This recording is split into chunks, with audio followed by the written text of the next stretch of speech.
තථාගත බුදුරජාණන් වහන්සේ දේශනා කරනවා මේ ගෝරබිරම් වූ භයානක සංසාරේ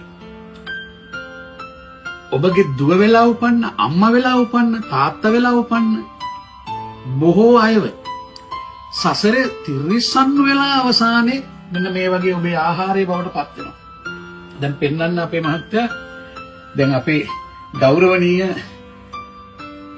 පින්වත් බුද්ධිමත් උගත් තරුණ අපේ වචනේ පරිසමාර්ථාර්ථයෙන් බුද්ධ පුත්‍රයන් වහන්සේ නම පින්වත් බුදු පුතෙක් දින දෙකක් ස්වාමින් වහන්සේට මේ තරුපහේ හෝටලයක වටිනා කාමරයක් తాවකාලිකව පූජා කළා දින දෙකකට.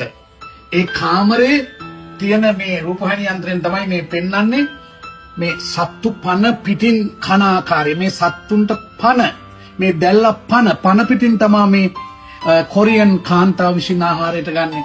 ඉතින් මොනතරම් වේදනාවක්ද? ඔබ මේ වගේ දැල්ලෙක් කියලා උපන්නොත් ඔබට එහෙම සැකයක් ඇති කරගෙන ඔය කුහකකම්, ඉරිසියාව, අනුන්ට අංචි ඇදීම, කේලාම් කීම, අනුන්ගේ කේලාම් අහගෙන සිල්වතුන්ට, ගුණවතුන්ට ආක්‍රෝෂ පරිභව හිරිහැර කිරීම, ඒ වගේම විවිධ අයට අංචි ඇදීම නතර කරන්න. මොකද රැයින් රැයි පොහෙන් පොහේ මරණය ලං වෙනවා. ඔබ ගිහිල්ලා සතර අපායට වැටෙන්න පුළුවන්. මොකද බුදුරජාණන් වහන්සේ පැහැදිලිව දේශනා කරනවා තමන් වහන්සේගේ නියසිලට ගත්ත වැල්ලි තරම් ප්‍රමාණයක් තමයි මිනිස්සු ගිහිල්ලා සුගති උපදින්නේ. මහ පොළවේ වැල්ලි තරම් මෙන්න මේ වගේ සතර අපාය තමයි උපදින්නේ.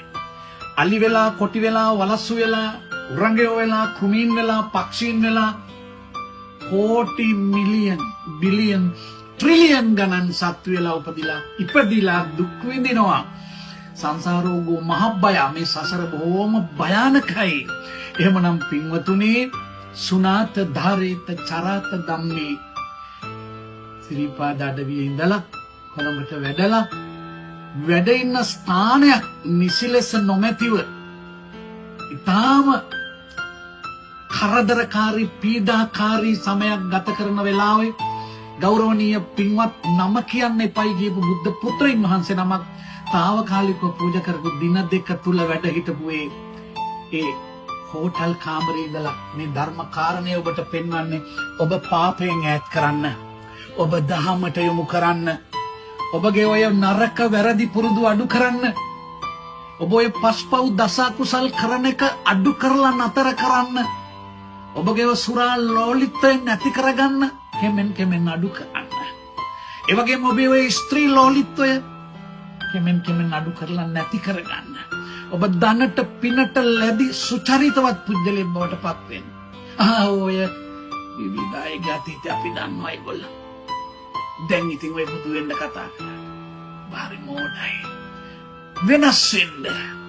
වෙනස් වෙන්න අතීතය අමතක කරන්න. අතීතය අය හදන්න බෑ. ඔබ වෙනස් වෙලා ඔබ හොඳ වර්තමානයක් නිර්මාණය කරගෙන අනාගතය යහපත් කරගන්න. එහෙම නැත්තම් ඔබටත් වෙන්නේ අනන්ත සංසාරේ සතෙක් වෙලා අනුන්ගේ කුසපුරවලා අසූචි පිටක් ලෙස පිට වෙන්න. නැවතත් යලි ඔබ ඒ සතර අපායමයි. සතර අපායට වැටුනොත් ගොඩ එන්නේ කවදද, කොහොමද ඒවා කියන්න බෑ. ඒ තරම්ම භයානකයි. ලෝතුරා බුදුරේ තමන්ගේ බුදු ඇසට පෙනුණු සත්‍ය මේ දේශනා කළේ. අනවශ්‍ය පණ්ඩිතයෝ වෙන්න එපා. පින්වතුනි, දහමට නිග්‍රහ කරන්න එපා. නීතියයි දහමයි නොතිබුණා නම් මිනිස්සු තිරිසන්නුන්ට අම්තයි. උතුරට නැමිලා වැඩෙන ගස් පෙරලෙන්නෙම උතුරට. දකුණට නැමිලා දකුණට වැඩිලා පවතින ගස් පෙරලෙන්නෙම දකුණට. ඔබේ හිත පාපයට බරයි නම් මරණ මංචකයේ චුති චිත්තය, ජවන්සිත, අකුසල සමාපත්තියක් තුලම නිර්මාණය වෙලා ඔබ දුගතියටම ඇදගෙන යනවා. සක්‍රයටවත් බෑ වළක්වන්න. ඒ නිසා පින්වතුනි, පුළුවන් තරම් යහපත් ලෙස දහමේ හැසිරෙන්න. බුද්ධ, ධම්ම, සංඝ තුනුරුවන් කෙරෙහිම විශ්වාසය තියාගන්න. නමෝ බුද්දස්ස.